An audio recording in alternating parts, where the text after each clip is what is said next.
All Hello. right. Wow, that was That's exciting. yeah. So I guess tonight's a little different. For my personal audience, tonight's a little different. Um, because the Fold Mysteries is being joined by Gina from the AetherFlows podcast. Hello, And everybody. Hi. and for Gina, who is also going to be sharing this. Oh, for me, hi. I am having a video chat with my new friend, Gwendolyn, who is so gracious and super awesome. And I'm really excited. I'm excited to Yeah, find out what happens because I'm excited too. it's a mystery right now. I have no idea where this chat will take us. I know, because we're just gonna have a conversation and kind of like talk about our own personal stuff and our own adventures. Absolutely. But leading up to this, I've been excited to get to know you because you're awesome. Like you just have just Aw, this bright, shining personality, and I get really? along with That's you so super. well. Yeah. So it's really cool. That's Um, wow, thank you for the compliment. I have a little friend with me. His name is I don't know, Squatchy, and he says ook ook, and that's it. I don't know. I always Squashy. need like I need a little fidget toy when I do these interviews because I get really nervous sometimes. Yeah, you know what? My fidget, because I always have a pen and pad of paper next to me for any questions that I want to ask. So this is Mm, my fidget. So sometimes you hear it clicking. yeah. So I Yeah. gotta stop doing that. Well, it's okay. I think it's part of your charm. And Well, like I don't think people realize that doing these podcasts, it's fun, but it's also kind of like a little stressful sometimes because it's like we don't really know each other and it's exciting, but it's also just you kind of got to get revved up. You kind of have to have a little green tea or some coffee and a little fidget toy and you know, it mostly works out though. yeah, yeah. I mean, it is. It's like you're getting to know somebody on camera for the first time sometimes, and it does Yeah. make it, nerve-wracking because you're like, you don't want them to like not like you, but you want to like ask those really intense questions that everybody else wants to know. So, it's like a fine balance between being a good interviewer, I guess, and also being somebody that they're willing to come back and talk to again. Right, right. And then being your authentic self and not Oh. trying to play it up for audiences or whatever. So it's a fine balance. But Right, yeah. yeah, I haven't really told my story very much. I did one podcast recently with Vic Cundiff. I can't Oh, remember he's what the awesome. podcast. It's like Bigfoot Eyewitness or something like that. Bigfoot And Chronicles, isn't it? Is it I Bigfoot Chronicles? uh, I can't remember. He's Oh, I got don't wanna like say the 4 wrong of thing. them. He's got a Yeah. lot of them. But, he Oh, reached I out think to what me. Bigfoot Chronicles is with Wes Germer, I think. Okay, sorry. Go on. Okay. Oh, he just reached out to me on Facebook and was like, "Hey, I bet you have some stories. Have you seen a Sasquatch?" And I'm like, "Yeah, a couple of times." And he was like, "Come on the show." And so, uh, it was an audio only show, and I got really nervous beforehand because, like I said, I haven't really talked. I'm doing my own podcast, but for the most part, I listen to other people, and so this is kind of like a coming out sort of process as well. I've been, telling this story to more friends and more family, and it's challenging sometimes because, it's that fear of rejection and, yeah, but I think I'm getting over it. It's getting easier. So I Yeah. did this audio only podcast with Vic, and he literally was like, "Okay, you talk and try to be as detailed as possible and talk for as long as you can." And I thought I didn't have very much to say, but I talked for an hour and a half straight. He was like, "All You right, just enough." yeah. Like, show's Wow. over. Yeah, it That's was so funny. cool. Yeah, Yeah, it was it's it was it's fun. yeah. So you had an experience that you shared on Vic's show then? Oh, yeah. I mean, I basically told the whole story and, um, yeah, it's I don't know, it's a little when I was talking to him, I was like, "Okay, I gotta warn you, it's this story is on the woo side for real." It's very, metaphysical, and a lot of the stuff that's happened hasn't been, um, physical sightings, like, I've had, um, they've come into my house before in astral form. They've, Yeah. made grunts and noises on audio recordings in my house. They've, like, moved stuff around. They've come into my yard and eaten apples off the tree, and, there's, like, orbs in the backyard, and Oh my gosh. yeah, it's a Dude, lot of you've had some wild experiences. I So, guess so, yeah. do you think it was like, oh, and let me make a correction. It's Dogman Encounters. So it is actually Dogman Encounters. Oh, Um, is it? Okay. yeah. So I just want to credit Vic for his podcast. But so do you think your stuff is like majority Bigfoot related then? Or do you think you're kind of getting like a mixed bag of experiences? Maybe you're in like this very sweet spot sort of energetic field, maybe. Um, well, okay, I guess I'll back it up a little bit. Yeah, So this tell stuff us a little bit about it. Yeah. okay. So I kind of had this, I don't know, Kundalini awakening sort of thing happen to me. It was very intense back in 2019. I was kind of at a crossroads and didn't really know what to do with my life. And I had some health issues and um, kind of just had this didn't really know what to do with my life sort of feeling. And I ended up working with this woman, learning how to use my energy and clear, like clear out your chakras and stuff like that, like really basic sort of stuff. But it was also kind of like therapy, is it was kind of like metaphysical therapy, honestly. Yeah. But probably about I would say 4 sessions in, I started to feel a little bit of a tingle at the top of my head, and I was like, "Ooh, what's that? That's exciting." And I fell asleep that night, and as I was falling asleep, you're in this, like, sweet spot between consciousness and dreams. All of a sudden, I felt this explosion in this might be too much information, but I felt this explosion in my, root chakra, and it felt like I had sat on a giant battery or something like that, and I actually heard it in my mind. It made this, like, sort of sound, Oh, and wow. I woke up, sat straight up. I had no idea what was going on. I was like, "What was that?" And then, I laid back down and tried to go to sleep, and it happened again, and I was like, "Oh my gosh, what is this?" This is I've never I mean, I'd never had anything like that happen to me before, and it happened a couple of times that week, and I emailed the woman I was working with and told her, and she was like, "Oh, yeah, that's no big deal. Your root chakra was super congested." I Wow. I was like, "Oh, okay. Well, I mean, we'll see what happens." And then, eventually I just was able to feel more energy. I was able to start seeing stuff and hearing things, and it was a very interesting time. Yeah. And during that time, I went to Traverse City on vacation with my wife in Michigan, which is right on the shores of Lake Michigan, which is has Beautiful. so yeah, it's just like I don't know, it just Yeah. sings to my heart. I love that place. But it's such a mysterious place. It's just read up about Lake Michigan. There's so many Yeah. UFO mysteries and all sorts of stuff. So, and I didn't even know that at the time. We were just like, "Hey, let's go have some fun." And we rented an Airbnb that was right off the lake. And I went outside one night. It was super clear, and I just wanted to go sit outside and breathe some nice air. We were living in Detroit at the time, and so it was like, "Oh, let's look at the trees and see some Yeah. nature." And Right. so, yeah. So I went outside and I was looking at the stars, and all of a sudden this big yellow white orb shoots out of a tree in the front yard and goes over the roof. And I was like, "What the?"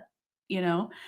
and this big sparkly, I don't know what it was. Was it a light ship? Was it I don't know. I don't know what it was, but this giant sparkly light shone over my head and went past me and over the lake, and it took about 5 minutes to go over the lake. It was moving very slowly, but that changed everything.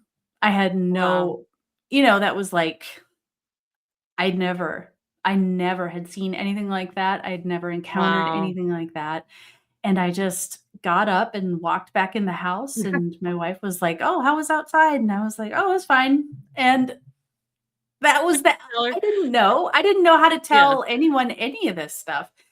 And Yeah. so, yeah, so we got back home to Detroit, and I think the phenomena followed me because I started seeing the same thing in my backyard.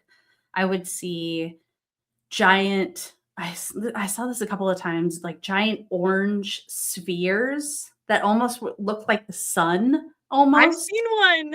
You've seen Yeah. those too? Okay. Yeah, one, Yeah. one. Okay. I've seen those a few times. I came out of my house in the middle of the day. This is in Detroit proper, into my backyard. I look above and there's a black triangle in the sky, just floating, just sitting there. And Wow. I was like, "Oh my god, what is that?" And then it kind of just, like, turns to a 90-degree angle and just kind of, like, floats away. Just like, "Hey, here we are. We're looking Right. at you." So, Wow. yeah, You know, just it's all it's funny because it's like people, maybe opening yourself up to this, allows you to have those multiple experiences. And there's a lot of people out there who say, "Well, if I told people everything I experienced, they wouldn't believe me." And it's like some people just are really prone to all these multifaceted sort of experiences, whether it be ghosts or it could be a mixed variety, like ghosts, UFOs, Bigfoot. And maybe like those people are open to those type like they're on block. They're able to experience that, and that act of unblocking your chakras maybe created that opening for you to start experiencing what was already there, you just didn't experience it before maybe. right, right. I think that's pretty much what happened.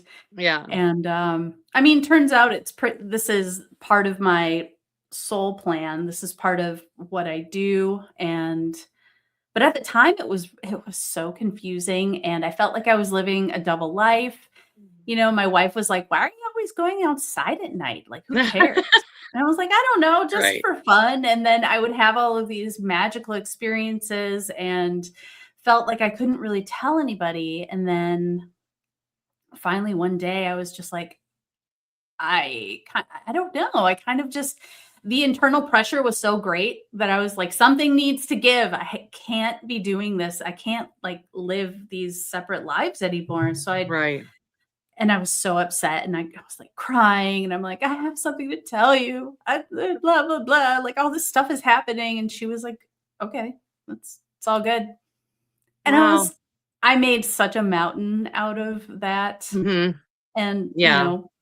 it's just been like that ever since. I feel like it's been a journey of finding my authenticity and my truth and learning how to communicate that with people. I feel like that's one of Yeah. the big lessons. And that's what part of starting the podcast was, honestly. I was working with a mentor last year, and she was like, "Your guides want you to start a YouTube channel." And Mm. I was like, "There's no way in hell. I will never do this." And there was so much resistance to it. I didn't want any I didn't feel like I didn't have the confidence, honestly. And um but it's been a long road, but now it's kind of getting to that sweet spot where you're meeting really good people, and you're having amazing conversations, and it's really Yeah. awesome. I'm really glad I did Yeah. it. Yeah, Stepped out of I'm the really comfort glad you zone. did too. Yeah, because I mean, you're like perfect example of somebody who should be out there doing that because, people go on two paths. You're going through your path of exploration to understand. And that's one way people deal with having experiences. And then there's other people who just have this sense of avoidance. If I avoid it, maybe it'll go away, or I can Mm, pretend it never happened. So it's like these types of experiences split people down two different paths. And right. I'm glad you chose the path of exploration to understand it, because, the world of research needs more people to come out and try to help us figure out what's going on. Because, right now nobody knows. Just have an Right, idea. right. Yeah, I mean, Yeah. people are still, I think people are starting to come around to the multidimensional aspects of these experiences, and I think people are starting to come around to the idea that we are multidimensional beings. We exist in all different dimensions all at the same time, and, like, a dinosaur could be walking through my house right now in another Yeah. dimension. I've heard Yeah. stories like that. Yeah, I Like almost wonder if that's not what, like, Mothman it was, or the pterodactyl that's being seen, like, maybe we're just for Thunderbird. a split moment, yeah, Yeah, seeing a piece of the past that's a dimension that's hitting our current dimension, you yeah. know? Oh, that is so cool. Man, Yeah, I've always thought I about that. I have a soft spot in my heart for Mothman, and I don't know Yeah. why, but that story is so incredible. Yeah, because there were so many sightings. And as far as like people, it not being such a taboo subject anymore, and I think that we have the internet to thank for that, because people are able to put their story out there and get the support, because it's not as uncommon. Like, yeah, it's not a common thing, but it's not as uncommon as I think people originally expected it or thought it to be when they're Mm, holding on to their stories. There's a variety of people out there who've experienced at least something similar. So yeah, I think that the internet has a big part of why the whole topic of, supernatural things are not so taboo anymore. yeah, yeah, exactly. Um, well, okay, I've been jabberjawing this whole time. I feel like I should ask you some questions. I Oh, wanna find okay. out more about who is Gwendolyn Guthrie? So I'll kind of start where like you started, where everything kind of began. Actually, before we go on to that, um, have you ever watched Soraya Azkath? He does Where Did the Road Go podcast. No. Okay, so I want to shout out him because he talks a lot about Kundalini awakening. So Oh, if okay. if you're interested in researching that, I mean, you could probably just Google Kundalini awakening, Soraya, or Where Did the Road Go, and find some of those shows because they're all on YouTube. They're really good stuff. So I just want to throw that out there real Awesome. quick. Yeah. Yeah. So I kind of start back from the beginning, and this is where I got to know Soraya. He was one of my first podcasts that I did, where I talked about what he describes as a Kundalini awakening. I just always called it my paranormal awakening, is what I called it. Mm, And basically, like, I had this wild experience with this cat, and where just like it felt like he this cat just looked to me. It felt like time stood still, and I just felt like this rush of all these different emotions that I hadn't really paid attention to before, like compassion and like a sort of sensitivity and being able to experience what somebody else experiences. I felt like I could feel what the cat was feeling and think what the cat was thinking. And then the cat just kind of just ran away, and it was my cat, but then after that, the cat disappeared. But nobody remembers where we got the cat. Like, still to this day, like, my mom's passed now, but up until she passed, she was like, "I don't remember where we got that cat." Like, I don't it just, I guess, showed up. yeah. And it was that night that I had my first precognizant dream, and I dreamed that somebody I knew was going to die or had died, and I could see the ambulance lights and everything.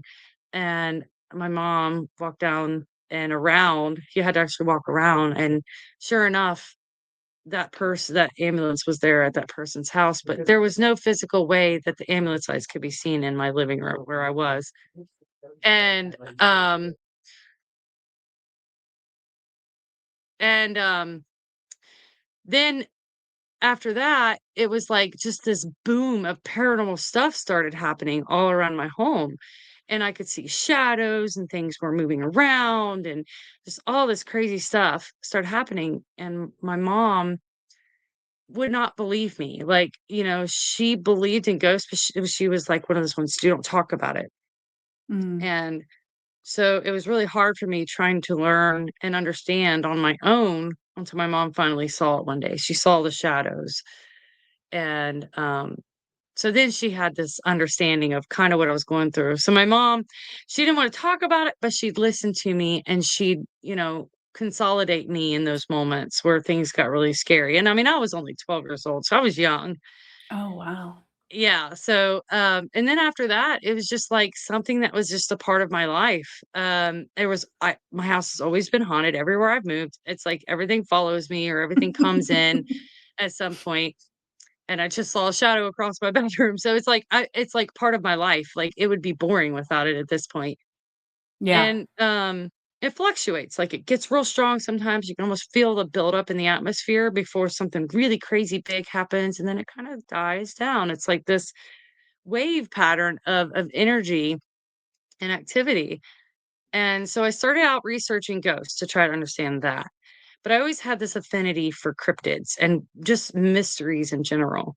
Me So too. I grew up watching every show I possibly could about Loch Ness and Bigfoot and all the other cryptids that I could find shows on. I think checked out every book from my library at least twice because this was pre-internet, telling my age, but um Yeah.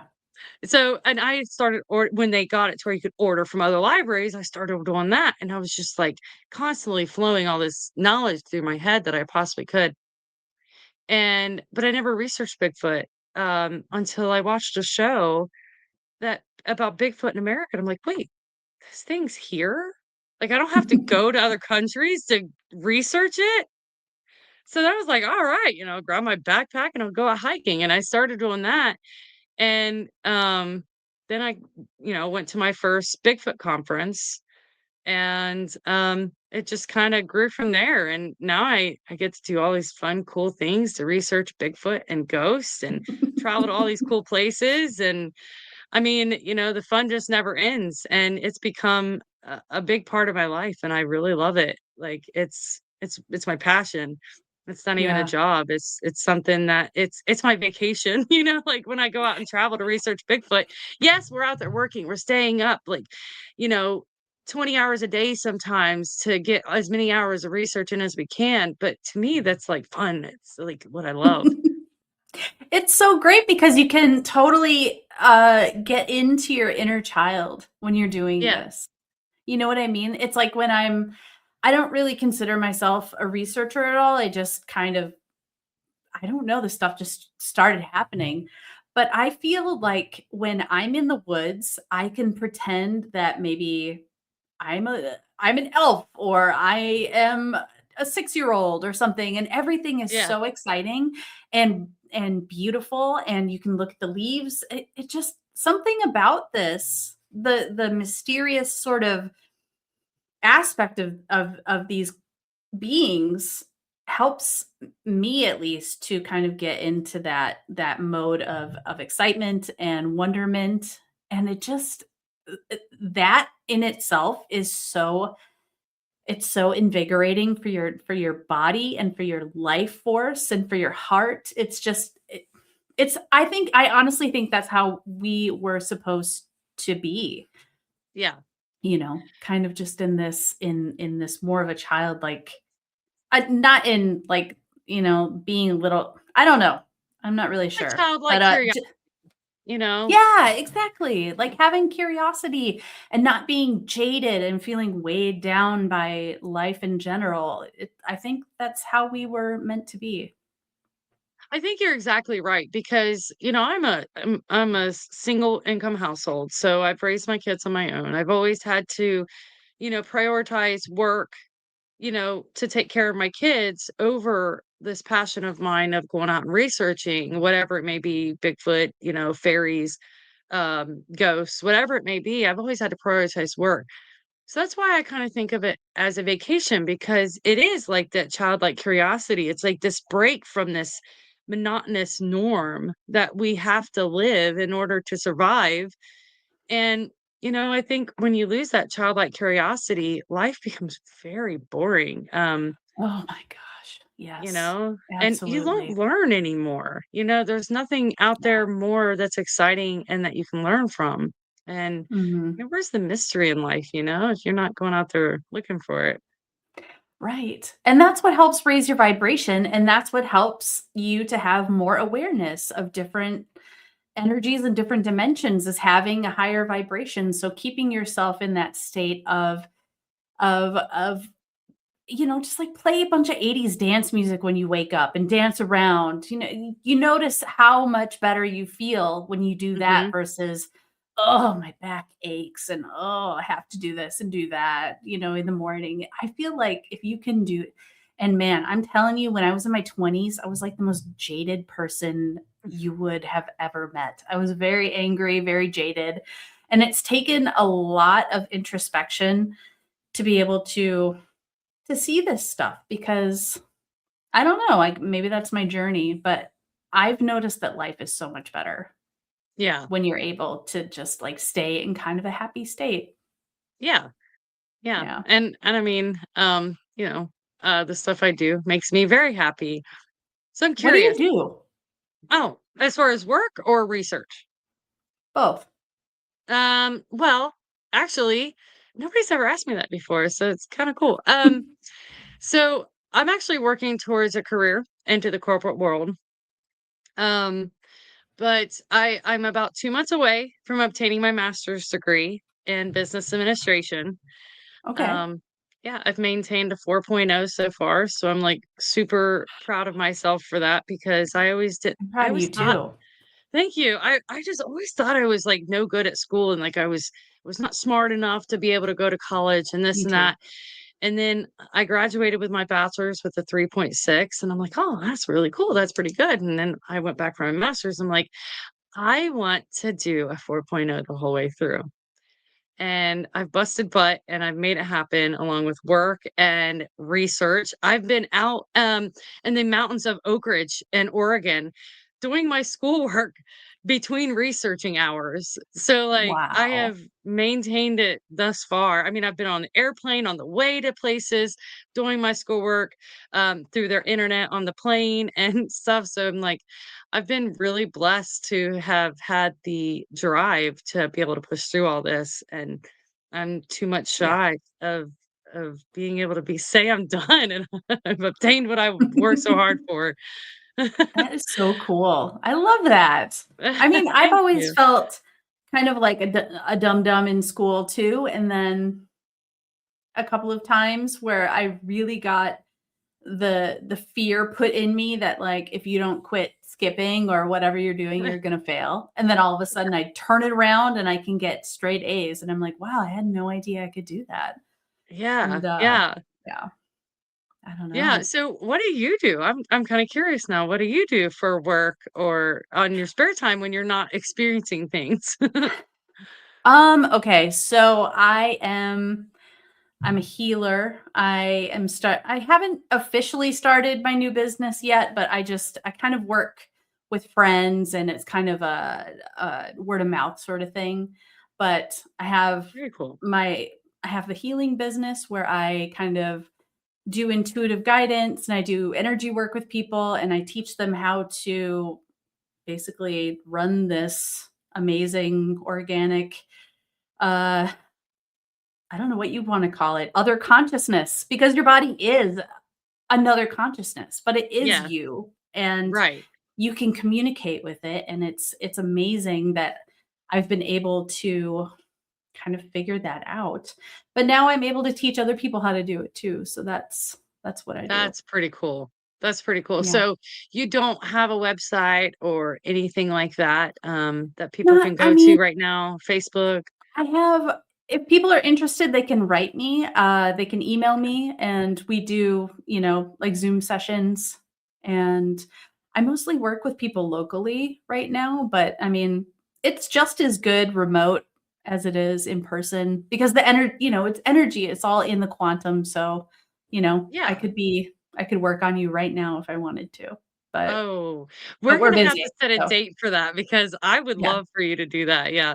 Let's do it. Oh, okay. I'm excited. Yeah, for sure. Yeah, so when Yeah. you say energy work, I mean, are you working you're working on the chakras or are you working on just the energy within? I mean, how would you describe the energy that you're talking about? Well, so, I mean, when we do a session, I have a conversation first with the person, and if they have any issues that they wanna work on, we set the intention to have that happen, and then I have my own modality that was given to me a couple years ago now, where it it's so hard to explain. It's kind of just this thing that I do. It's like this inner tech that I have that kind of turns on, and it clears your energy body, and it kind of just it has an intelligence of its own. So it's kind of like it helps what you have problems with. Like I had, for instance, one of my best friends when I first got this, I would practice on him a lot, and he had a kidney stone that was an inch in diameter. And he was in his 30s too, like not old or anything, but he had this like huge uh stone in his kidney that needed operating on, but he didn't have insurance. So it was like, what do you do, you know? And Right. so we set the intention and we did 4 sessions together. And then a few weeks after the last session, he went to his doctor and got x-rays or whatever they do. I guess I don't know what tests they do, but it was gone. Like just gone. And Wow. I don't know what happened, but it helped him with what he needed help with. So I That is feel so like cool. yeah, I think it works a lot on the with the emotional body. It helps to Mhm. clear stuck emotions in the body. It helps to clear mental body, and then also, I'm not going to make any promises, but I have seen some physical improvements with people. So That's yeah, awesome. So the way you described it, it sounds similar to something that I kind of experienced, but yours is more like I don't even know, like it's like a different way. It's like it's like an internal sort of help. So I have this spirit that follows me basically anywhere I go. I don't even know if you call it a spirit. It feels to me like because I'm a little sensitive. I'm not going to say I'm psychic in the least or I'm a medium at all, but everything has like this different feeling, and you can kind of tell what you're working with based on the feeling that you're getting.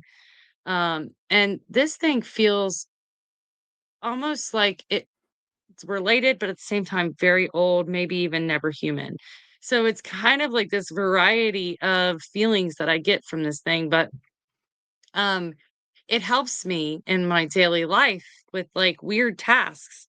Like a lot of times, I don't know if you've ever heard of like house gnomes. It's like an old yeah, lore where they go around and they steal your stuff and you know, and they'll hide it in places and you'll find it later. Well, if that ever happens in my home, I'm just like I'll just go to the middle of the room and I'll say, "Give it back. If you didn't take it, help me find it." And the next thing you know, within like 15 minutes, typically, almost always. I mean, there's times where it's like, like gone, and like I'll find it, like I left my wallet at the store and I'm like, well, that's why I couldn't give it back because it wasn't even in the home. Um, but you'll find it like right out in the open or a place you've checked 100 times before. And I know a lot of people are going to say, oh, well, that's nothing. But this is so consistent that it's like, I mean, there's no explanation. And then another time I locked my keys in my car and I don't even know how it happened. I honestly think the thing was playing with me because I sat my keys on the seat. I just got the brand new car. I sat this keys in the seat and you could only unlock the car from the driver's side. So this was the old stick the key in the thing. oh yeah, Didn't have a press button. You could lock them electronically from the inside, but to open it from the outside, you had to use the key. And I sat the key in the car. I shut the door. I opened up the back door, shut the back door, shut the back hatch, opened up the back door again, shut it, went inside, come back out. Doors are all locked. And I'm like, okay, that doesn't make any sense because I opened up every other door like 3 more times before I went in the house because I was cleaning it out. I was making it my own. And I was like, "I don't know how to do this. It's a brand new car. I'm not gonna smash the window, but I need to get in the car. I need to go to the store before they close." So I'm like, "Okay, I'm gonna wedge this in here," and I'm trying to get the door wedged Oh open, my and, gosh. um, finally, I just got so frustrated, and I just, like, "Woosah," and I put my hand in my head against the car door. Yeah, just let it go. And I put my hand in my head against the door, and I said, "Please just open the door." And I heard click. And I'm like, "No way, no way." I opened it up and I was like, "Are you kidding?" I was so excited. Wow. But, like, little stuff like that or, like, little signs, I'll hear a noise in the room, and then I'll go in there right before something bad could have happened if I hadn't been in there. Like, Oh, weird wow. little stuff like that, and it's been with me since I was 12 years old, and so, but it to me, what you described, what you kind of experienced, like this thing that just comes out and like helps. It's like already out of there and it helps like with stuff Yeah. around me, directly around me. That's So awesome. I love yeah. that. Wow. That's intense. Click. Yeah. And then there you Yeah. go. And I was like, I just got chills when it happened. And but it's happened like all kinds of stuff. I could go on about stories like that. But those are the ones that really stuck with me because I was like, there's Mm. no explanation. Yeah. Yeah. Wow. I had that experience with um I was making a friend of mine a necklace and I had a bunch of different like semi-precious beads that I was using. And I only had enough to make this one pattern and to make it this, this long. So I really needed every bead. Something happened where one of the beads just like kind of flew out of my hand and my house was built in 1885 and so everything's just nothing's level. There's cracks and, in the walls and in the floors Yeah. all over the place. And so I spent probably 45 minutes looking for this like clear quartz bead. And I got so mad and I was just like, finally, I was just like, F it. I'm done. That's it. I'm not gonna mess with this anymore. I'm over it. I'll find a different bead, whatever.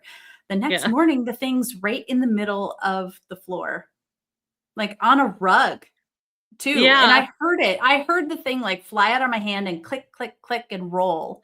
So it was on the hardwood floor, and it ends up in Yeah. the middle, and I was like, "Thanks, guys." So Yeah. I who knows who helped, but Yeah. it's pretty That's great when they interesting. do. Yeah. Yeah. Yeah. I So mean, I don't know what I would do in life without all the crazy stuff that I experience. So, me neither. I'd be bored. yeah. So you have a lot of like UFO and other experiences. So, did you have a Bigfoot experience? I assume? Yes. I have this, it's like an ongoing thing. It's with, a family of I call them forest people. They live, uh, about 6 minutes away from my house, turns out. Very, very, synchronistically, I found that out. Um, I just got we were living in Detroit at the time, and the pandemic happened, and at the time, I had no interest in nature whatsoever. I'd always been a city kid and just never really got into nature, honestly. But during the pandemic, I felt like there's a park called Belle Isle that was about a mile away from my house, and it was built by the same guy that did Central Park and I think Forest Park in Portland. And it's just this beautiful place. And I would go there every day with my dogs and walk around. And then I decided to start a garden. And so I had my garden and I had the park. And that is basically what saved my sanity during that time. And so, kind of when stuff started to open up again, I just got nudged over and over again to go north, go up north. And, so we ended up going to Marquette in the UP. I think it was for my birthday. Yeah, we just went, just for a vacation. And the minute we crossed the Mackinac Bridge, the energy was so much lighter and just Yeah. felt completely different. And I was like, we need to live here. We can't live in Yeah. Detroit anymore. We have to live, we just have to. And my wife was like, how are we going to do that? That's never gonna happen. People don't move to their vacation spot. But we ended up finding, my landlord. I asked him if he knew of any realtors in the UP, and he was like, "Yeah, her name's Gina," and I was like, "That's weird." Hmm. And so we ended up talking to her, and she was like, "There's nothing up here except for this one house that's ginormous, and it's my friend's, and let's go look at it." And so we went to go look, and they were like, "You wanna buy it?" And we're like, "It's not even on the market, and they're offering us this amazing opportunity." And so we got a bank loan manager, and her name was Gina, and it was just like all Oh these my different gosh. things. All of the synchronicities. Yeah, Yeah. exactly. It was just everything fell into place, and not even a year later, we were living up here in this Oh, house. wow. And yeah, and so one night, um, I was sleeping in my I think I fell asleep in my meditation room, and, it was probably about 5 in the morning. Um, so I was asleep, and then all of a sudden I heard this boom, boom, boom, boom roll off the roof. And I was like, "Oh my god, what was that?" The whole house woke up. Everybody was terrified. Oh, And I wow. went outside. Yeah, like you have windstorms and stuff like Yeah. that. We've had trees break and fall on the roof. And so I thought it was Yeah. something like that, but it was a completely clear, still night. And I was like, that is so crazy. There's no branches, nothing. It sounded like someone jumping on the roof and then Oh, rolled wow. off. And the Oh, dogs were wow. scared all the next day. It was it was really weird. And so I was working with a different mentor at this time, learning more about like shadow work and how to process emotions and stuff like that. I emailed her, and I just had the feeling that she might know what this was, that it was maybe not something I don't know, physical. Yeah. And so I wrote to her, and she was like, "It's the Sasquatch people. They love you." And I was like, Ah. "What? You mean like Harry and the Hendersons or something?" I honestly, I had read a ton about, Bigfoot, and I was obsessed with the Loch Ness monster, with Bigfoot, and with ley lines, and with like Oh, limestone yeah. in the ground, and like underwater, like underground waterways and stuff. I don't know why, but I was just obsessed with that stuff when I was with it when I was a kid. But I hadn't thought about it in 30 years, and so I was like, "The Sasquatch?" So, is this like fairies and dragons? Like, is this some sort of Right. archetypal energy that we're talking about? And she's like, "No, they're very real. They're super real, and they wanna hang out with you." And so, I didn't really know what to do with that, so I kinda just put it in my back pocket and was like, "Alright, well, we'll see what happens with that."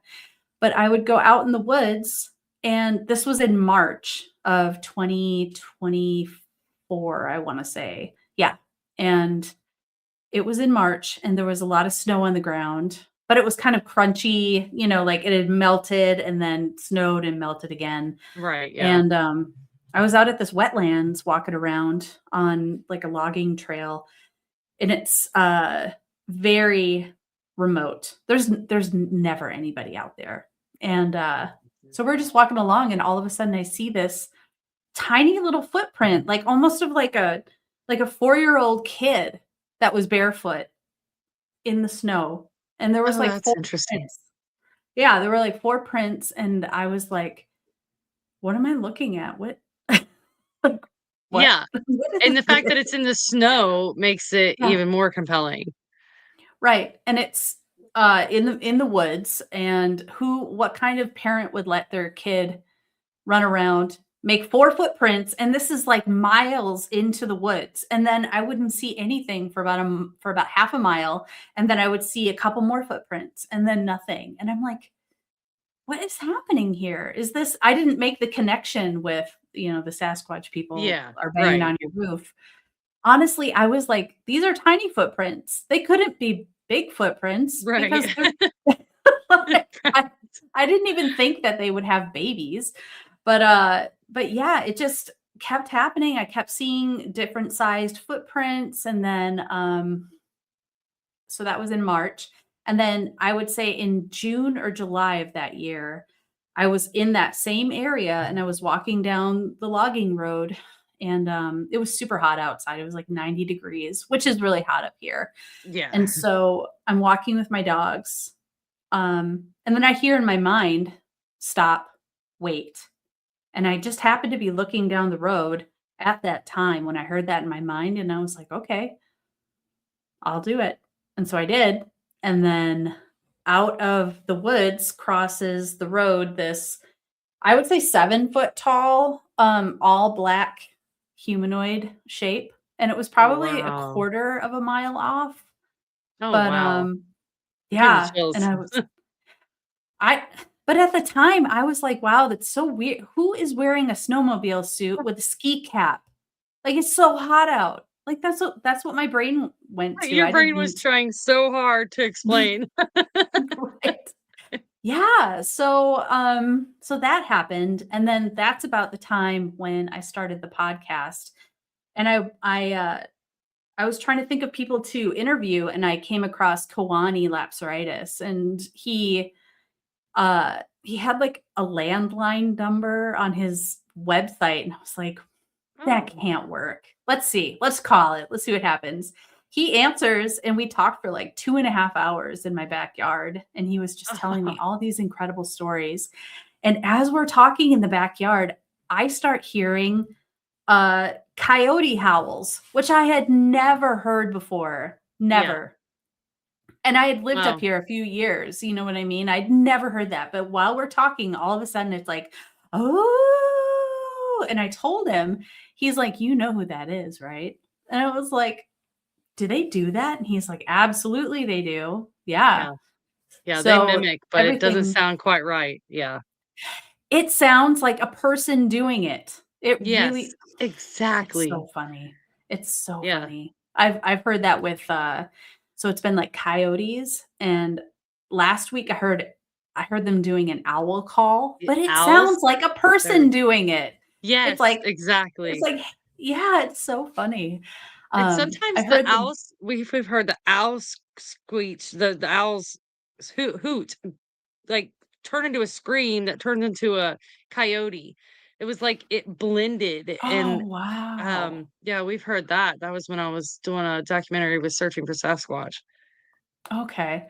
Yeah, I've Yeah. heard them do, like, combination bird calls where it sounds like 2 different birds, Yeah. and they're like yeah, I've heard that, and that was gosh, that was, what, maybe a month or 2 ago, and that was only 15 feet, I wanna say, from where I was, and then this tree, like, starts shaking, this, like, little baby tree, and my dog Oh, starts growling, and I was like, "It's okay, it's uh, just our friends, don't worry." But that's they're getting wildly closer exciting. and closer. Yeah. Yeah.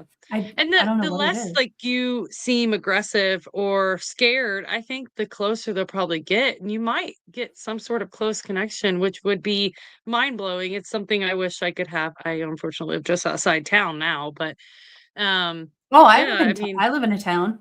yeah, really? Do you Mhm. have, like, Yeah. woods, and stuff behind your house, though? No, I do it's kind of, on the edge of I live in a neighborhood you have to walk probably 8, 10 blocks to get to, like, wooded area, but Okay. it's a really small it's very small, it's a very small town, but they have like I said, they've shown up in my backyard and eaten apples. I saw the juvenile male run in between my house and my neighbor's house one night. Like, Oh, they're wow. yeah, they're pretty funny. Um, I've I do never have a real seen one. I want to so Oh, bad. really? I've never, like yeah, I've never seen one. I've seen what maybe be one, but it was more of a Mhm. silhouette, so I couldn't really it was dark, so I can't really be sure, but yeah, I've never seen one. I want to so bad. Oh, you will. You Yeah. will. Especially if you go to, like, the Gifford Pinchot Forest in Oregon, places like that Oh, that are yeah. just there's so Well, it was many. in You'll Oregon where I saw the silhouette. It was up in the mountains Oh, of Oak really? Ridge. Yeah, Awesome. yeah. That's so So cool. I can't Yeah. be sure though. because it was a very paranormal-esque area too. So I don't know if it was maybe a ghost, but it definitely had the silhouette shape of a Bigfoot. But it Mm. like it was so soft-footed and so it glided. So I don't really know. It's like I don't know Gli what I saw. It was You ahead of said me. glided? Almost like yeah, it was so smooth the way it took steps and it like it wasn't like "Ugh," it was more like Yeah. like it but it took big Huh. steps. Um, that's interesting that you said that because I had an experience recently in November where I went to, this national forest in Wisconsin for my birthday. We rented a cabin, and that was one of the places that Kiwani was like, "They want you to come here, you should go." And I was like, "Okay, Oh, maybe neat. someday." Yeah, and so we decided to finally do it, and I get to this cabin, and we're watching TV, and there's, like, a glass, patio door that normally I would have totally just closed the blinds, but I was like, "Oh, let's see what happens." And it was at night, and we were watching a movie, and all of a sudden I start getting like my body starts vibrating, my hands, my feet, my crown, my chest like starts buzzing. And I was like, oh, something's gonna happen. And then the dogs, they kind of all pop their heads up at the same time and are like, what's going on? And I was like, oh geez. So I could totally feel it. Something was gonna happen. Yeah. And I looked at the glass patio door, and it was like there was no furniture or anything. It was just like this like concrete floor, and then it looked out into the yard, which had like a little creek in it. And it was everything was pitch black. It was in the middle of the woods. Right. And so I just happened to glance over, and I saw this shape glide past the patio door, and it was shaggy and reddish brown, but it looked like it, like, manifested, and then it kind Oh, of, like, wow. faded out. It was so weird. Yeah. It was the weirdest thing. I know who it was, but it was just, like, Yeah.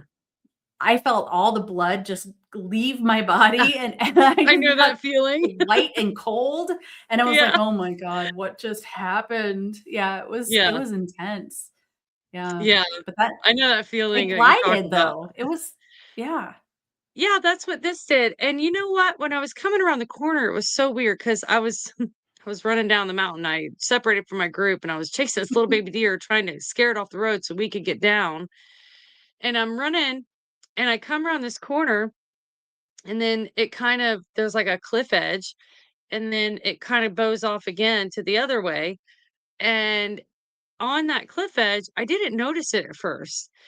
And I'm just, like, running, and I'm watching the baby deer, and then I look up, and there's this shadow, like, in front of this cliff, and I'm like at first, I thought it was my shadow because there was a truck parked up the road behind me. It was the truck where everybody else was at, and so I thought at first it was my shadow, and then I was like, "Wait, that shadow doesn't look right," so I kinda cocked my head this way, and the shadow cocked its head the other way, and I'm like, and, like, Oh.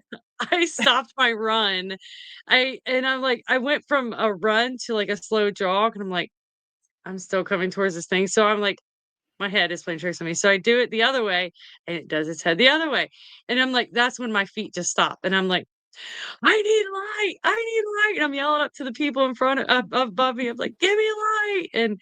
Yeah. And it kinda, like, turns, and it's like step, step, step, and it was gone into the trees on the other side of the little dirt gravel road, and I was just like, "What did I just see?" And, like, I'm trying to process it, and I'm like, "It had to been somebody's shadow, had to been somebody's shadow." And so, we actually had video going up above us, and so I'm, like, watching the whole time, I'm, like, watching these videos trying to figure out if it's a shadow. Well, it wasn't because with the way it turned, the trees, it blocked out all the truck lights. And then the Mm, just shadows you did see were so far elongated, like the only part you saw or could have seen was like the tip of somebody's head. And it was a real big round, like the okay. proportion wasn't right because the distance. So I'm like, I definitely didn't see anybody that was above me in front of the truck. So, Yeah. I don't know. I That could is so cool. I love Yeah. that.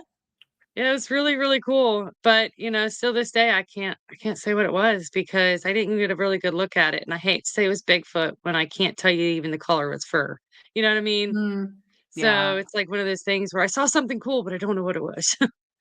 Well, I'm sure just the more you do it, and honestly, do you talk? Do you go out in the woods and talk to them at all? I do, I do. I tend to go out with a lot of other variety type investigators, so I Mm, often don't get to investigate in my style when I go out with other people. And it tends to feel more crowded, I think, than mm, anything, which I'm not saying I don't enjoy it. I love learning from other investigators. It's so much fun. But at the same time, like I feel like it kind of diminishes the experience a little bit because there's a lot of other sort of like techniques going out there all at once, and everybody's got, their own way of doing things. So often I go out on my own, out by where I live, but a lot of the activity is just very distant. Like you'll hear stuff, you'll hear sounds, you'll hear knocks, but it's all very distant. So mm. I have not experienced an up close, I mean, other than up close visual, I guess I could say. I have experienced an up close experience, but it wasn't visual. Oh, um, okay. What happened? um, so we were out in Brea, Kentucky, out in the mountains, and we were up there just kind of doing just doing like a sort of teaching experience. Like this is the kind of stuff you look for. And it was supposed to be a dead area, like the activity had moved out of that area, and we stayed up a little too long, so we came down. We had these little dim flashlights. We were sliding down the rock walls, and I mean, we were coming down a pretty treacherous sort of area, and there was, ravines that you couldn't see until you're right up on them. So we had to take it slow. Well, slowly we started to hear sounds following us. And it was a very dark night. I can't even tell you exactly which day it was, but I know it was in October. And it's because you could hear the leaves crunching on the ground. And as we come down, we just start hearing more and more stuff on each side of us and above us. And we're like, we need to get down to like more level ground. So I had me, Mike, and Kenny with me. Um, and Kenny was not a researcher. Mike was a fellow researcher, and then it was me. And we get down to level ground. We're like, well, let's do a little bit of research. We're getting activity, we're getting sounds around us. So we start, you know, he likes to do wood knocks, and I mean those are fun. I don't mind doing those. He likes to like hoots and like Bigfoot howls, and I don't really like to do that just because I don't know what They I'm know saying you're to them. there. They know they Yeah. can see you're like a big beacon of light. They can see you. Like, Right. I don't yeah. Yeah, and I mean, I don't really like to do that because also, like, you don't know what you're really saying to them, and they're probably looking at you going, "Well, this person's stupid. They don't know what they're doing." Why are they So banging on trees? right, yeah. I mean, I like to bang on trees, but at the same time, I don't like to do the whoops. But he does this Mm. real long whoop, and he's like, "Nothing." And he's like, "Why don't you do a girly whoop?" I'm like, "What's a girly whoop?" So I do it. I do this like little small howl, not as long, not as loud. We get a response. And I'm like, "No way. Like, this is That's really so cool. happening." And then so we stay out there, and we notice that it's getting close. They're getting closer and closer and closer. And at this point, they're only, a few yards from us. We can hear the footsteps. And Kenny, he's not a researcher. He just came out just for the experience, but he's like, turning white. He's starting to sweat. He looks clammy. And Mike starts Oh, getting really wow. worried about him. And he goes, "We got to get him out of here." And we heard this low growl. And Kenny just kind of like, you know, I mean, that's what every bit of color goes away from him. And Mike reaches up for my arm and he goes, "We got to get out of here." So he grabs my elbow. And as soon as he grabs my elbow, this thing, huge thing above us, just charges. And I mean, Whoa.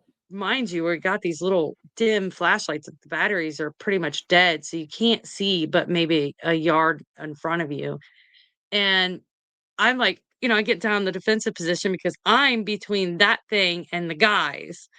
So, like, I get down to this defensive position, and I'm just like, in my head, everything goes slow-mo, and I'm like, "What am I gonna see when it gets into the light of my flashlight? It's gonna be Mm. face to face with me." And it charges, boom, boom, boom, boom, boom, stops. And I'm just waiting, waiting, waiting, and I don't wanna move because, I've worked with animals, and I'm not saying Bigfoot's an animal, but in your mind, you don't wanna move too quickly because then you don't want to irritate whatever's there, so I just, like, wait, and then finally and I turn around, and they're both kinda cowering, and I'm like, "Okay, it's time to go." So, we back out slowly, like, I didn't turn my back to those woods until we were almost completely out of the woods. Like, I backed down and just kept looking behind me to make sure I was staying on the path.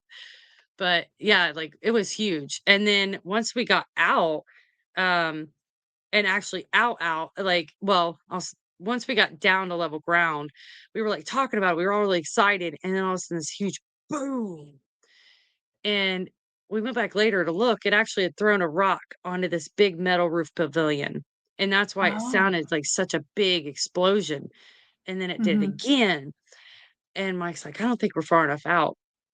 So we go down, and as soon as, like, the ground meets blacktop where the parking lot is, like, you could just feel like you walk through this force field almost, like, you could tell that you were far enough out, and then all of a Mm. sudden, the whole Oh, that's mountain. why they were okay, that's why they were doing Yeah, that. You were they in wanted us there. out. Yeah. Yeah. It was their Oh, time, it was nighttime, it was their time, they wanted yeah. us out, and, then all of a sudden, just all these whoops just all over the mountain. I mean, like, it was just climbing these whoops were climbing the mountain, and it just kept going, it kept going, it kept going until we pulled out, it was still going.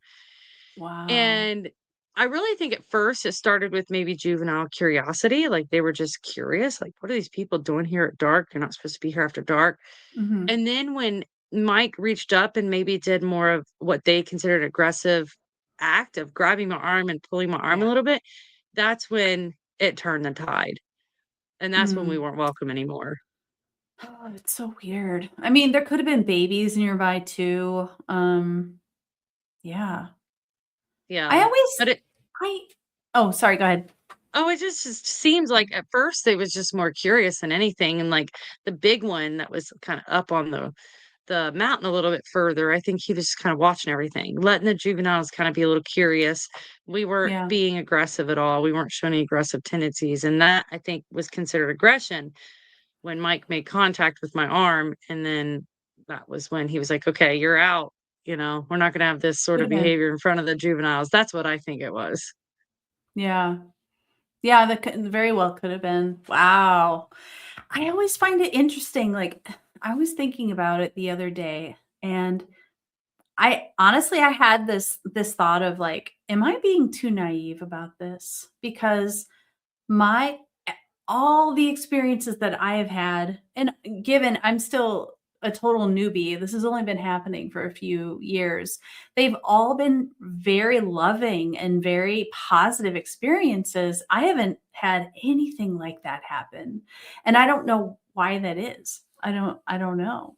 Maybe it's because Yeah, I'm interacting with, like, the same group, but then I had an amazing trip. I went out to the Gifford Pinchot Forest in Oregon back in I wanna back in October, and we stayed at one of those old guard stations that they have for rent on it's like recreation.gov, but they're like that's these so old. cool. Yeah, they're the old, like, guard fire stations that, that they have, and we went and stayed in one of those, and I had this experience where I was sleeping on the futon it was a tiny cabin, and it had, like, 2 bedrooms upstairs and then, like, a main room, and that was it, and I slept downstairs, and my friends were upstairs, uh, and I honestly didn't have any expectations at all, but, as I was falling asleep, I was woken up to, boom, boom, boom, boom. These big, heavy footsteps walking around the cabin, this tiny, tiny old cabin. Wow. And yeah, it was crazy that it was like boom, boom, boom, got closer and closer, and I was sleeping right up against this window, and I could tell it was like 5 feet away, whoever it was looking. I could feel them looking in through the window, and I was Oh, wow. terrified. But it wasn't like it was. I was afraid because I didn't I have my group that and they're the ones that kind of approached me, and I have a relationship with them. I didn't know who that was. I didn't know if they wanted us here or not, or if Yeah. we had somehow offended somebody, or I didn't know. So I felt this being looking in at me, and I was just my whole body was like, "Bleh," because the Yeah. frequency difference is so huge, Yeah. and you're scared on top of it, and I just kept Right. saying in my mind, I was like, "Can you guys back up? You're really freaking me out right now. Please back up." And I just felt all of it sounds so weird to say it, but I felt all the fear in my chest get sucked up out of the top of my head, and then it was all gone. And I was like, "Oh, Wow. wow, that's better. Thank you." And then I fell back asleep. Isn't that Oh my crazy? gosh. This is That's yeah. wild. Yeah, I fell That back is asleep and wild. then yeah. But I didn't know and that's why I was afraid, and so I couldn't tell if it was like a friendly curiosity, that was going on or what it was. But, I have a I friend mean, who she's a medium, and I talked to her about it afterwards, and she was like, "Oh, no, they were excited to see you. They were yeah. happy. Like, they Yeah. were expecting you." And I was like, "Oh, okay, that's good." But Yeah. yeah. More like curious. Yeah. Yeah. I Yeah. feel like there is a much more aggressive display of action that they could have taken if you had really offended them. Oh, yeah. And I They were don't think throwing that they rocks would have. at the Right. cabin. Yeah. And they wouldn't have helped kind of relieve that. I feel like they do have the ability to maybe relieve some of that fear. So Mm, maybe they didn't want you to be scared. They just wanted to kind of check you out. yeah. But Yeah. I wonder what are some of the factors that make, a positive experience versus a really scary one where they chase you away, like, I mean, I think we might never know, I don't know. based on the people I've worked with, the experiences I've had around the people I've worked with, I think it really heavily depends on energy and expectation.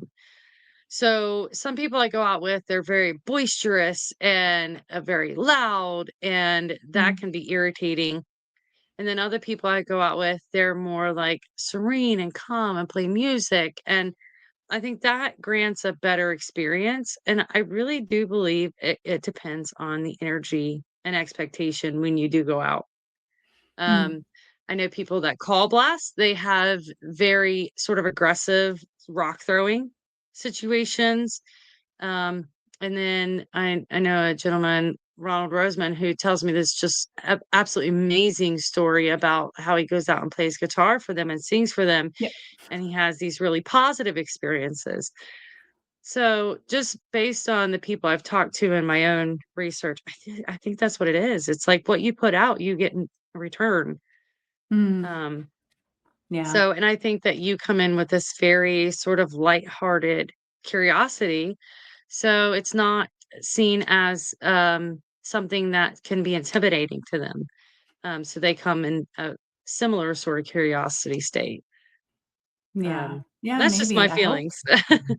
I think you're right. I mean, who wants to have some, like, weird, noisy, aggro people coming into their living room and banging on trees and hooting and hollering? Like, I wouldn't want that. Yeah. You Right, know? exactly, exactly. So Yeah, be cautious when you go out researching Bigfoot that sometimes you might get back what you put out. So, um, yeah, be yes. conscious. Yes, Yeah, exactly. And be respectful. My gosh, be respectful. I mean, don't go out there, yelling and screaming and waving guns around and being crazy because, I think there's people like that that makes it hard for people like you or I to have good contact a lot of times. It yeah, takes time. And it takes time in the same areas. You got to frequent them to kind of gain a better connection and repertoire, I guess.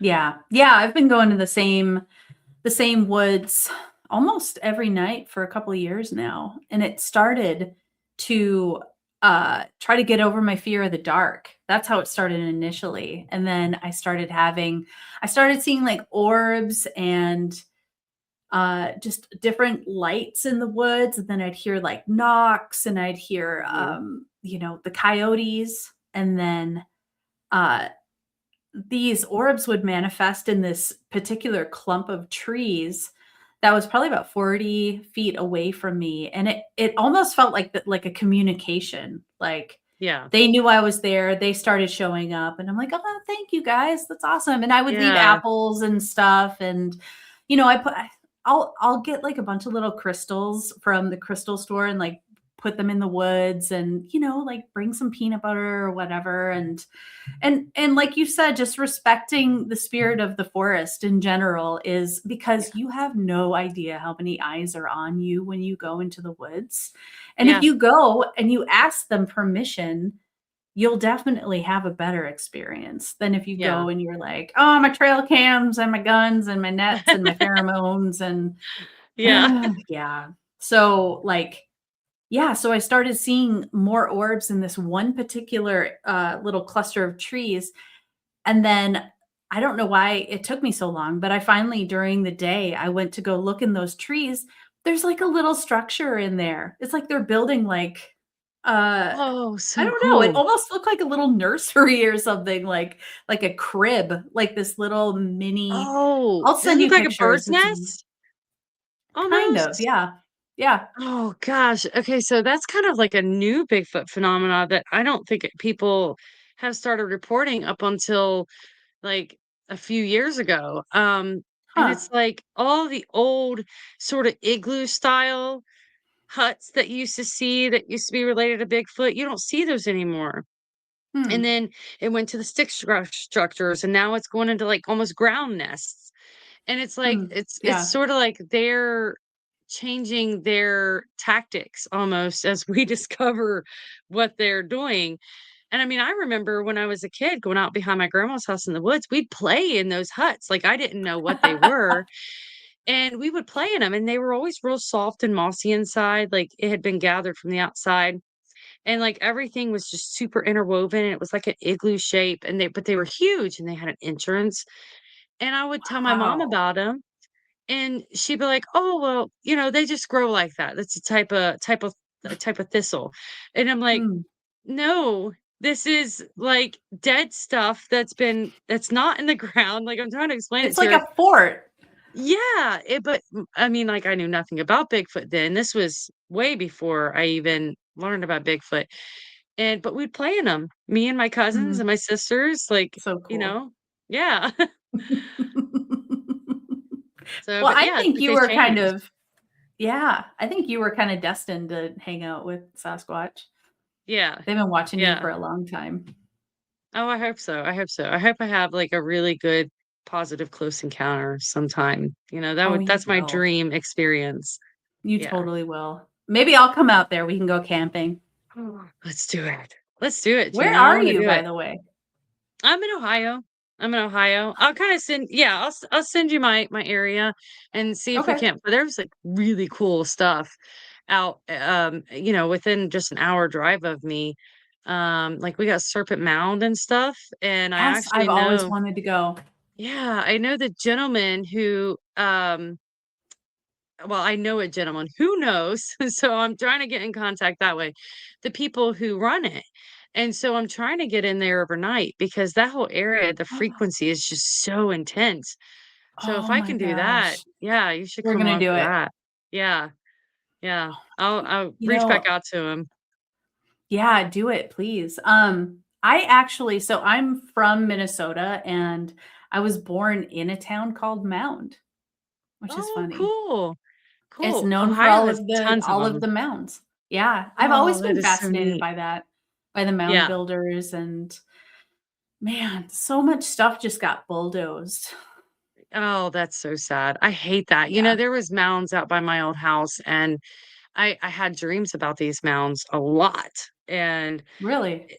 yeah, like just all different. Most of them was UFO related, and, like, there was these Mhm. eggs in these mounds that they were gonna come back and retrieve later, and, um, they bulldozed them, they flattened it all out. So it's like, man, it's kinda sad because they felt like they had a history to me, Yeah. but Oh, so yeah, so much.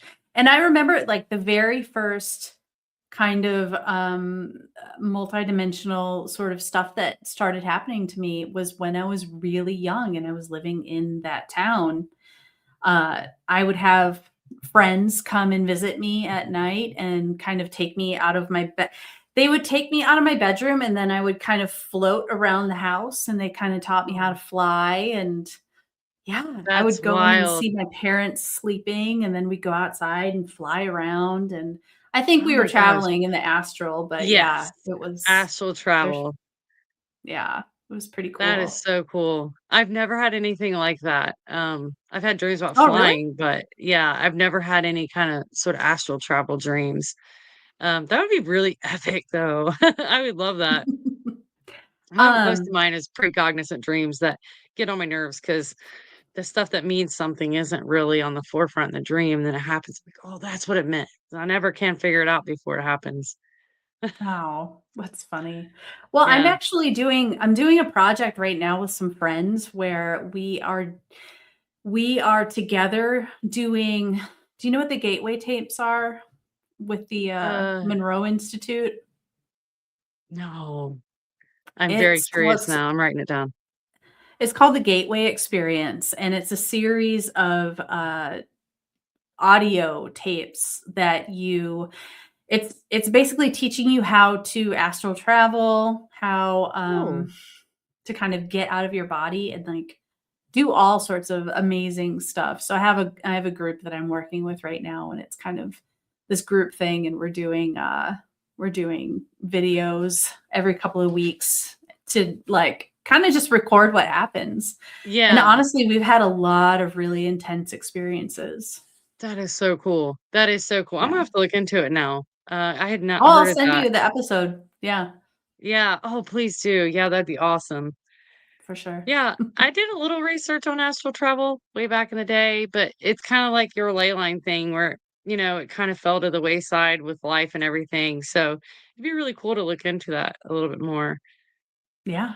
Yeah, you Yeah. should. Totally. Yeah, for I sure. actually I've been using dowsing rods a lot lately. Really? I mean, what for? Like, because we use them in the Um paranormal world, but I'm not really sure how valid that is, honestly. hmm.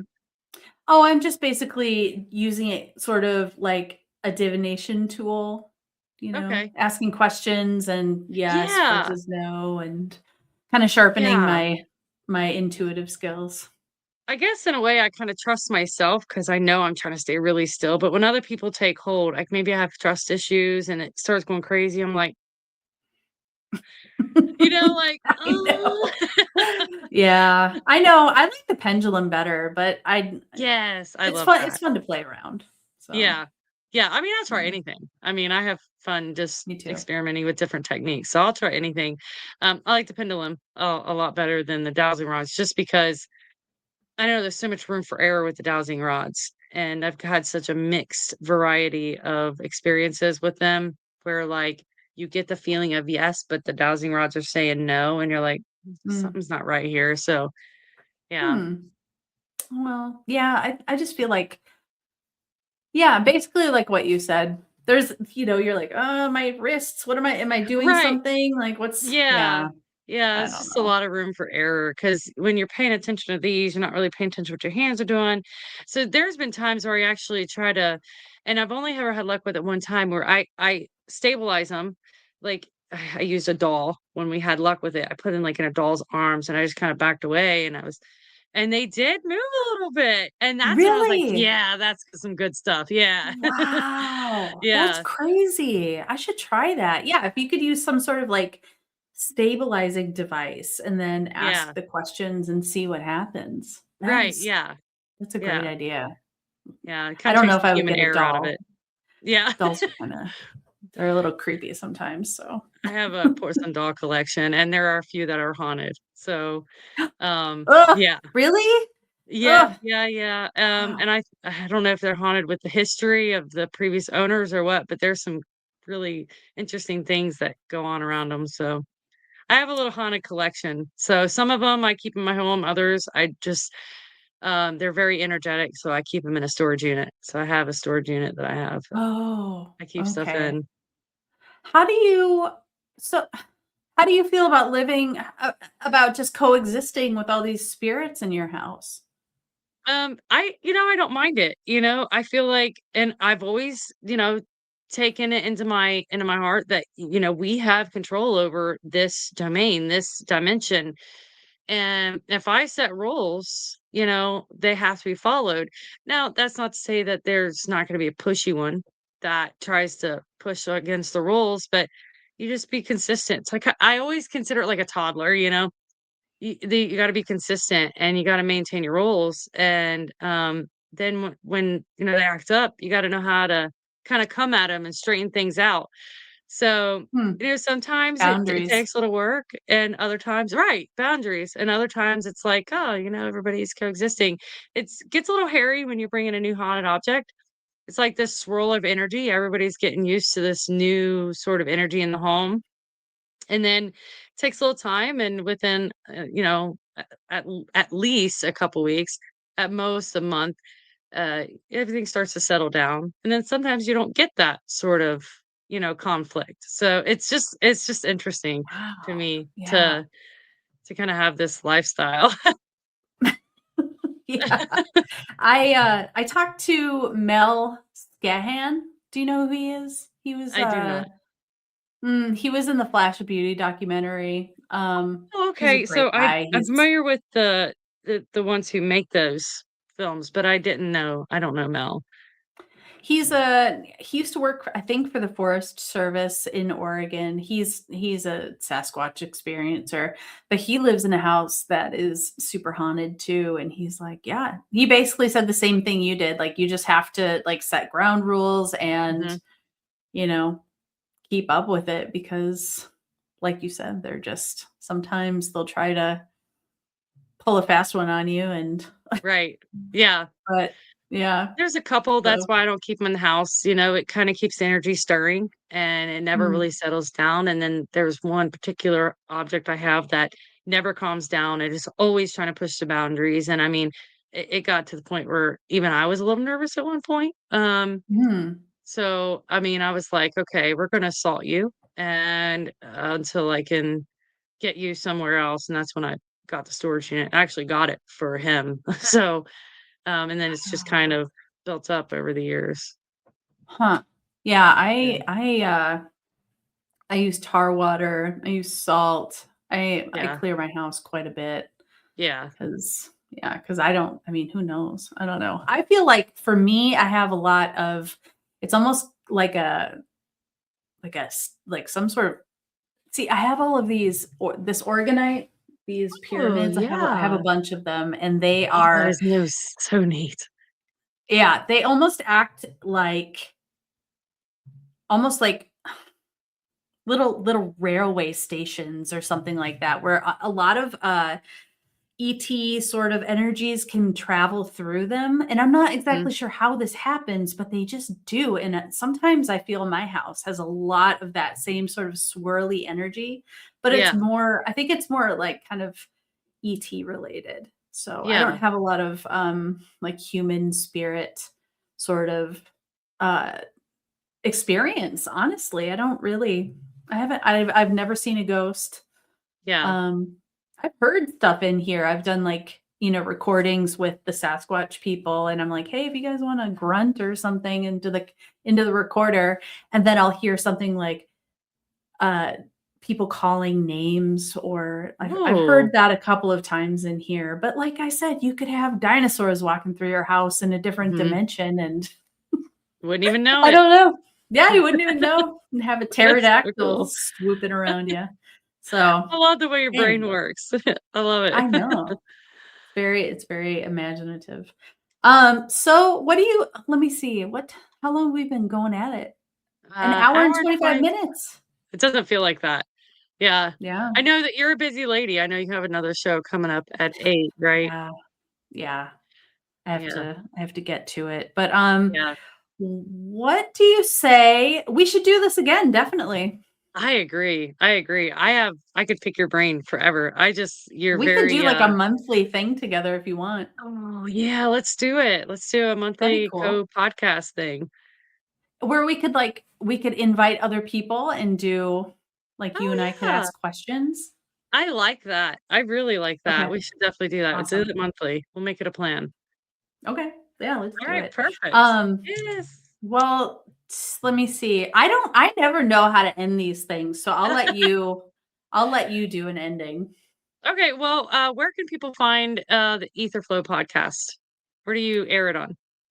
Right now, it's just on YouTube. I'm Okay. planning on branching out, but, for Yeah. now, it's on YouTube, so Okay. So it's Etherflow, AetherFlow. Etherflow. yes. Make sure to check them out on YouTube, and you can always find us on YouTube and Facebook at The Fold Mysteries. So check us out, and we got lots of stuff to offer, I'm sure. Yay! I'm so Alright. happy, and it was so fun to talk to you. Yeah, it was a lot of fun. It was a lot of fun. So I'll tell everybody bye, and if you want to hang around for just 2 more minutes after, we'll have a quick chat. Absolutely. All right, bye, guys. Bye.